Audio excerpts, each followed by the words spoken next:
लोग moment of inertia, जड़त्वागुण और पूर्ण गतिज ऊर्जा पढ़ेंगे हॉलोस्फीयर की। हॉलोस्फीयर कैसा होता है, जैसे हमारा कि कॉस्को की बॉल होगी या जो बॉल अंदर से खोखली होती है, जैसे ये एक एग्जांपल लिया है। अब अगर हम इसको यहाँ से काटना शुरू कर दें तो हमें क्या मिलेंगी, छोटी छोटी इस प्रकार की आकृतियाँ मिलेंगी। ये देखिए, ये क्या है, अलग अलग आकार की रिंग्स मिल रही हैं। तो अब इन रिंग्स का क्या होगा, यहाँ से जो कटेगी वो सबसे छोटी त्रिज्या की, फिर बड़ी त्रिज्या की, फिर बड़ी की, और केंद्र पे जब जाएंगे तो ये और बड़ी त्रिज्या की हो जाएगी। अब इससे मिलने वाली और बेलन से मिलने वाली रिंग में क्या अंतर है, बेलन से जो रिंग मिलती है उसकी दोनों हिस्सों की त्रिज्याएं बराबर होती हैं। इसमें क्या है कि यहाँ की त्रिज्या ये कुछ इस आकार से मिल रही है, इधर की त्रिज्या थोड़ा ज़्यादा, इधर की कम है, लेकिन हमने इसकी थिकनेस को बहुत कम से कम लेते हो तो हम ये मान सकते हैं कि ऑलमोस्ट बराबर ही मानी जा सकती हैं। तो इसीलिए हमने इसको छोटी छोटी रिंग्स से मिलकर बना माना है, और फिर उस रिंग्स को हम लोग इंटीग्रेट कर देंगे तो हमें क्या मिल जाएगा, हॉलो स्फीयर। अब ये होगा किस तरह का, इसको समझते हैं। जैसे ये हमारा हॉलो स्फीयर हो गया, और हमने इसका मोमेंट ऑफ इनर्शिया पहला केस लेते हैं, अबाउट डायमीटर निकालते हैं, यानी कि कुछ इस प्रकार से ये डायमीटर हो गया, या ऐसे भी ले सकते हैं। और ये रिंग्स कैसी बन रही है, देखिए इस तरह से बन रही है, एक इधर पे, फिर इस तरह से क्रमशः ही नीचे को मिलते जाएंगी। अब हम इसमें क्या करेंगे, इसको हमने रिंग्स से मिलकर बना माना है, तो एक रिंग यहाँ पर हम बना लेंगे, और मान लिया इस रिंग की रेडियस हमने y मान ली, और इस खोखले गोले का मास हम m मान लेते हैं, और मास डेंसिटी सिग्मा।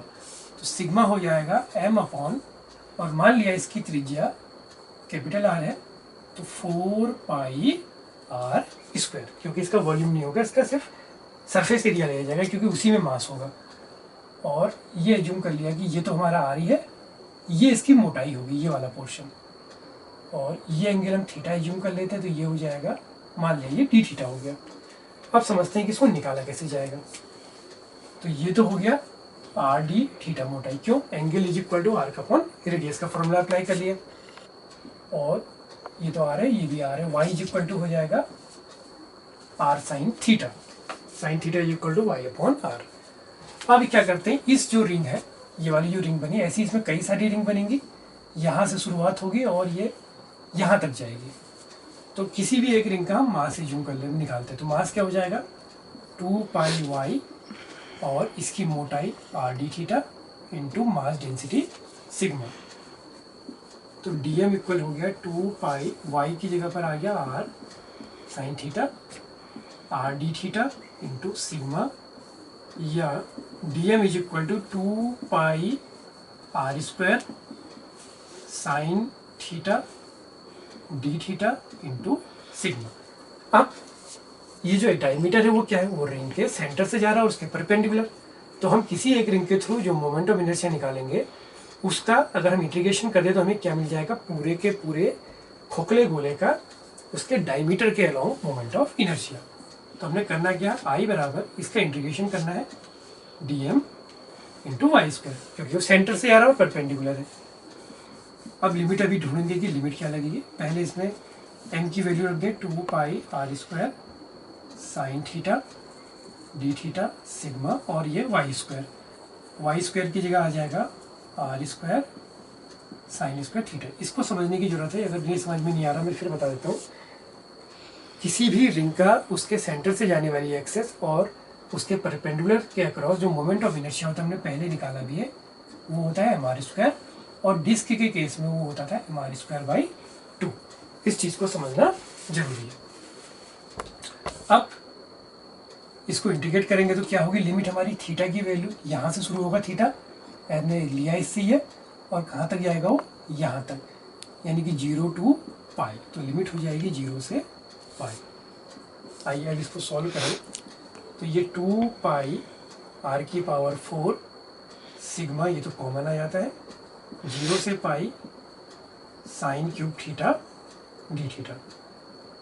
तो 2 पाई आर की पावर 4 सिग्मा की जगह हम इसको रख सकते हैं m upon 4 pi are square, और इसका इंटीग्रेशन कैसे हो जाएगा, साइन क्यूब थीटा का sine square theta into sine theta D theta.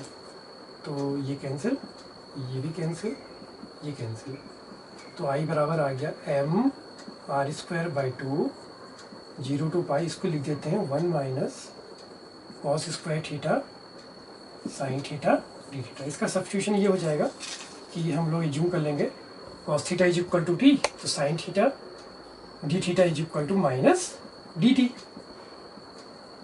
तो इसका इंटीग्रेशन हो जाएगा आपका, इसका कॉस थीटा को हमने टी माना तो साइन थीटा डी थीटा की जगह आ जाएगा माइनस डी टी, और ये हो जाएगा 1 माइनस टी स्क्वायर। और लिमिट कैसे चेंज होगी, कॉस 0 1 कॉस पाई माइनस 1। अब हम इसकी लिमिट को प्रॉपर्टी से उलट देते हैं, ये 1 टू -1 है, तो अब क्या कर लेंगे, इस माइनस को सब्स्टिट्यूट कर लेंगे, तो ये -1 टू 1 हो जाएगी। तो ये आ जाएगा m are square by 2 -1 to 1 1 minus t square d T.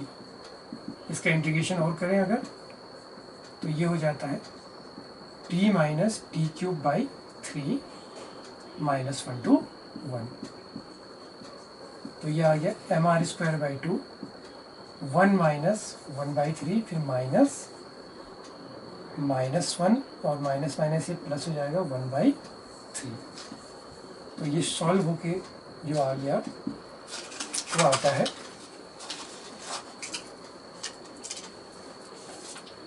I is equal to M are square by 2 1 minus 1/3 plus 1 minus 1/3।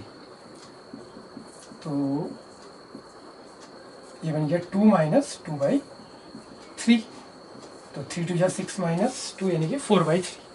तो इसका एम आई आ गया आई बराबर m are square by 2 into 4/3, तो ये कैंसिल, तो आई बराबर 2/3 एम आर स्क्वायर। तो बच्चों ये आपको सीखना बड़ा जरूरी है कि इसका मोमेंट ऑफ इनर्शिया इसके डायमीटर के अलाउ कितना होता है 2/3 एम आर स्क्वायर। इसी को यूज करके हम लोग सॉलिड स्फीयर का भी एम आई निकाल सकते हैं। अभी हम इसमें एक केस और देखेंगे, आप लोग इसको समझ लीजिएगा। बच्चों पहला हमने किया था डायमीटर के अलाउ, अब हम इसका दूसरा पॉइंट देख रहे हैं अबाउट टेंजेंट। ऐसे समझिए, ये एक टेंजेंट हो गई या ये हो गई। अब अगर हम स्फीयर के केस में देखें तो स्फीयर के केस में क्या होगा, हर कोई टेंजेंट कहीं ना कहीं डायमीटर के क्या है पैरेलल तो आएगी, चाहे आप यहाँ लें या यहाँ लें। ये इस वाले के डायमीटर के पैरेलल हो जाएगी, जैसे ये है ये यहाँ के पैरेलल होगी। तो ये कुछ इस प्रकार का केस बनेगा कि जो भी आप इसकी टेंजेंट ड्रॉ करेंगे वो किसी न किसी डायमीटर के पैरेलल हो जाएगी। तो जैसे ये वाला ले तो ये इसके पैरेलल होगी। अब इनके बीच की डिस्टेंस r होगी। अब इसका मोमेंट ऑफ इनर्शिया क्या होगा, अगर हम इस टेंजेंट के अक्रॉस निकालें, मान लिया मैंने इसको आई टी बोल दिया, तो ये इस डायमीटर के पैरेलल है। अब पैरेलल एक्सिस थ्योरम अप्लाई करें तो I T is equal to I D, और इनके बीच की डिस्टेंस है r, तो ये एम आर स्क्वायर आ गया। Then I T is equal to, अभी हमने निकाला था 2/3 m are square plus m are square. Then I T is equal to, ये हो जाएगा 3 2 5, 3 + 2 5, 5/3 एम आर स्क्वायर। तो ये टेंजेंट के अलाउ इतना आ जाएगा। अब इसी में एक केस और देख लेते हैं, इसकी काइनेटिक एनर्जी का डिस्कस कर लेते हैं। तो एक केस और बनेगा हमारा लास्ट वाला, allow about it's kinetic energy, और केस वही लेके चलेंगे हम इसमें भी, अंडर प्योर रोलिंग। तीसरा टॉपिक इसका बनेगा काइनेटिक एनर्जी, या इसको टोटल काइनेटिक एनर्जी ही कहेंगे हम लोग, टोटल काइनेटिक एनर्जी। क्योंकि जब बॉडी रोल करते हुए कोई स्फेरिकल बॉल जाएगी तो उसमें दो तरह की काइनेटिक एनर्जी होगी, ट्रांसलेशन प्लस रोटेशन। और हम इसमें वही कंडीशन मान के चलेंगे, इस तरह से रोल करते हुए जाएगी कि प्योर रोलिंग होगी, नो स्लिपिंग या स्लाइडिंग। तो K is equal to KR plus KT। तो जब ये बॉडी रोल करेगी तो रोल किसके अलाउ होगा, अगर माना ये ऐसे रोल करते हुए जा रही है, इसको ऐसे समझते हैं कि ये ऐसे रोल करते हुए जा रही है बॉल, तो किसके अलाउ रोल करेगी, आप खुद ही देखिए, ये डायमीटर हो गया, ये रोल करते हुए जा रही है, तो इसका रोटेशन किसके अलाउ हो जाएगा, अबाउट डायमीटर। इस तरह से रोल करेगी तो ये इसका डायमीटर देखिए क्या है, फिक्स रहेगा। तो इसकी जो रोटेशनल काइनेटिक एनर्जी होगी हाफ आई ओमेगा स्क्वायर, और ट्रांसलेशन होगी हाफ, अगर v वेलोसिटी है तो हाफ एम वी स्क्वायर, तो 1/2। अब इसकी जगह क्या आएगा, 2/3 एम आर स्क्वायर, और ये आ गया v square upon r square plus half m v square.